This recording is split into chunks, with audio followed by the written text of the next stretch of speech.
ইতিবাচক ধারায় শেষ হয়েছে ঢাকার শেয়ার বাজারের লেনদেন। সপ্তাহের প্রথম কার্যদিবসের ডিএসএক্স সূচক 46 পয়েন্ট বেড়ে দাঁড়িয়েছে ৪,৯১৫-তে। হাতবদল হয়েছে ৩৮৫ কোটি টাকার শেয়ারের মালিকানা। লেনদেনে অংশ নেওয়া প্রতিষ্ঠানগুলোর মধ্যে দর বেড়েছে ২৫০টির, কমেছে ৮৪টির, আর অপরিবর্তিত আছে ৪৭টির দর। এবার বাজার নিয়ে বিশ্লেষণ শুনবো ব্র্যাক ইপিএল স্টক ব্রোকারেজের।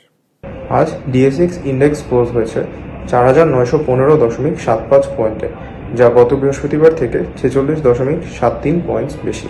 আজ টার্নওভার ওয়াইজ মার্কেটে নিম্নমুখী প্রবণতা লক্ষ্য করা গেছে, যা গত বৃহস্পতিবারের তুলনায় 13.4% কম। উল্লেখ্য, আজকের সেশনে লার্জ ক্যাপ সেক্টরে পজিটিভ পারফরমেন্স লক্ষ্য করা গেছে, যার মধ্যে হাইয়েস্ট গেইন হয়েছে ইঞ্জিনিয়ারিং সেক্টরে, followed by bank and fuel and power. Turnover wise top সেক্টরগুলো ছিল যথাক্রমে engineering, followed by fuel and power and textile. আজকের সর্বাধিক ট্রেডেড স্টকগুলো ছিল Eastern Lubricants Blenders PLC, Anwar galvanizing limited, and Taufika foods and Lovello ice cream PLC.